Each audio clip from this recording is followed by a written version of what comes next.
আসসালামু আলাইকুম এভরিওয়ান, আপনারা সবাই কেমন আছেন? আশা করি আল্লাহর অশেষ রহমতে খুব ভালো আছেন।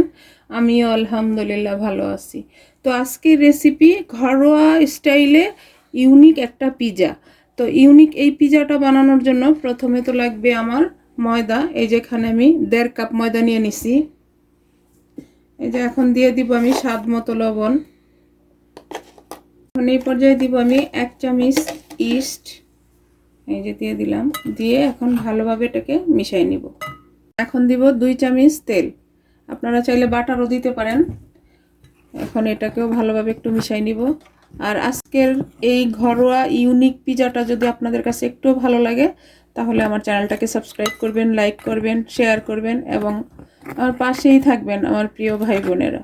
এখন এখানে আমি দিয়ে দিব কুসুম গরম দুধ। এখানে আমি 1/2 কাপ দুধ নিছি, যতটুকু লাগে অতটুকু দিয়ে আমি এই পিজার ডোটা রেডি করে নিব। সবটুকু দুধ আমার এখানে লাগলো, তো আমি পুরাটাই দিয়ে দিছি। 1/2 কাপ দুধ নিছি, পুরাটাই লাগছে। এখন আমি ডোটা রেডি করে নিব। এই যে পিজার ডোটা আমার রেডি হয়ে গেল।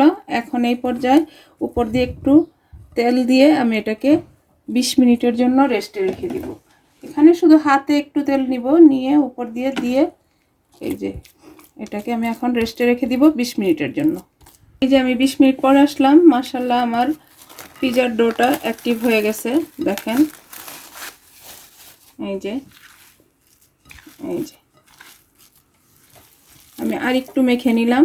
এখন আমি পিজাটা সরাসরি ট্রের মধ্যে বানিয়ে নেব।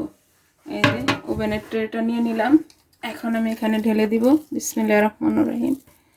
তো প্লিজ আমার ভাই বোনেরা, আপনারা আমার এই রেসিপিটা ফলো করে একেবারে ইজি ওয়েতে বাসায় পিজাটা বানিয়ে নিতে পারেন। আজকে আমি পিজার শেপটা কিন্তু লম্বা দিলাম। এখন এই যে সাইডগুলো এইভাবে উঠাই দিব। আমি একটা কাঁটা চামচ দিয়ে একটু ফোঁটা করে দিব। এই যে এই পিজাটাকে আমি এই যে একটা পিজা কাটার দিয়ে কেটে দিব। এই যে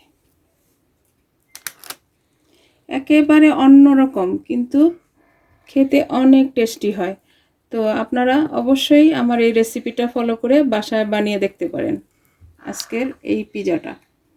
আবার আমি এইভাবে কাটবো। এই যে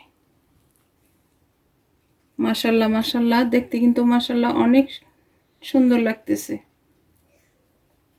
এই যে কাটা হয়ে গেল। এখন এই পর্যায়ে আমি এই যে একটা ডিম নিয়ে নিছি, এই ডিমের মধ্যে আমি দিয়ে দিব 1 চামচ ধনেপাতা, দিয়ে ভালোভাবে এটাকে একটু ফেটাই নিব। ডিমটা এর মধ্যে ঢেলে দিব, ঢেলে আমি ব্রাশ করে দিব।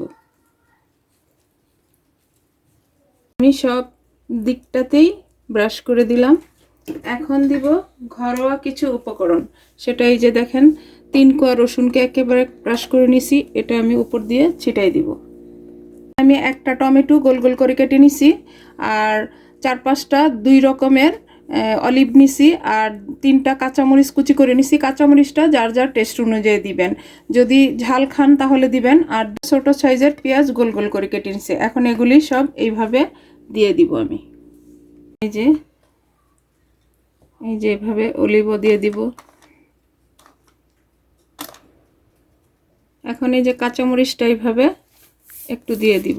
এটা ঘরোয়া উপকরণ দিয়েই বানানো হলো, যাতে আমরা একটু মুখে টেস্ট পাই যে একটু ঝাল ঝাল। আমরা বাঙালি বলে কথা, বাঙালিরা তো আমরা একটু অন্যরকম জিনিস সব সময় পছন্দ করি, তাই না?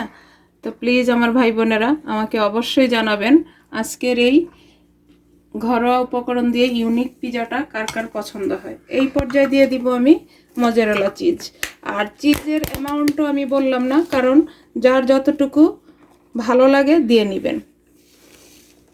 এই যে চিজটা, পিজা যতই ঘরে বানান না কেন চিজ তো অবশ্যই দিতে হবে, তাই না? চিজ ছাড়া তো আর পিজা হয় না। এই যে আমার চিজটা দেওয়া হয়ে গেল। পিজাটা কিন্তু মাশাআল্লাহ মাশাআল্লাহ দেখতে অনেক লোভনীয় হয়েছে, তাই না আমার প্রিয় ভাই বোনেরা? তো এখন আমি সরাসরি ওভেনে চলে যাব। ওভেনটাকে আমি 180 ডিগ্রিতে 10 মিনিট প্রিহিট করে নিছি। এখন আমি এটাকে আবার এই 180 ডিগ্রিতেই 25 মিনিট বেক করব। এই যে দিয়ে দিলাম 25 মিনিটের জন্য। 25 মিনিট পর আমি আবার আপনাদের সাথে শেয়ার করতেছি যে আজকের এই ঘরোয়া উপকরণ দিয়ে ইউনিক পিজাটা আমার কেমন হয়। এই যে আমার হয়ে গেল 25 মিনিট। মাশাল্লাহ মাশাল্লাহ আমার পিজাটাও হয়ে গেছে। এখন আমি বের করে আপনাদের সাথে শেয়ার করতেছি যে আমার আজকের ঘরোয়া উপকরণ দিয়ে ইউনিক পিজাটা কেমন হয়েছে। দেখেন মাশাল্লাহ মাশাল্লাহ অনেক লোভনীয় একটা পিজা হয়েছে। এখন এই পিজাটাকে আমি ট্রে থেকে নামিয়ে নিব। আমার বাচ্চারা তো অপেক্ষা করতেছে। তো আমার ভাই বোনেরা প্লিজ আপনারাও বাসায় আমার এই রেসিপিটা ফলো করে বানায় খান। এই যে একটা বোর্ডের মধ্যে নিয়ে নিলাম। এই যে দেখেন এখন আমি পিজাটাকে কাটবো। বিসমিল্লাহির রহমানির রহিম। একটু বড় সাইজ করেই কাটবো আমি। এই যে মাশাল্লাহ মাশাল্লাহ অনেক সুন্দর হয়েছে। এই যে কেটে নিলাম। এখন এই যে এই সাইজটা করে কাটবো নিলাম। এখন আমি উঠায় দেখাই আপনাদেরকে। দেখেন মাশাল্লাহ দেখেন এরকম এখানে মার্কেটে কিনতে পাওয়া যায় এরকম এক পিস করে। তো আজকে আমি সেটাই শেয়ার করলাম আপনাদের সাথে একেবারে ঘরোয়া উপকরণ দিয়ে। তো আজকের এই পিজাটা যদি আপনাদের একটু ভালো লাগে তাহলে কিন্তু অবশ্যই আমাকে কমেন্টসে জানাবেন। তো আমি আপনাদেরকে একটু ভেঙে দেখাই। এই যে দেখেন একেবারে সফট। এই যে ধোয়া ওঠা আজকের ঘরোয়া উপকরণ দিয়ে ইউনিক একটা পিজা রেসিপি আমি আপনাদের সাথে শেয়ার করলাম। তো যাই হোক আজকে আমার এই পিজা বানানোটা শেষ হয়ে গেল। আমি আপনাদের কাছ থেকে বিদায় নিব। আবার নতুন কোনো রেসিপি নিয়ে আসব। আল্লাহ হাফেজ।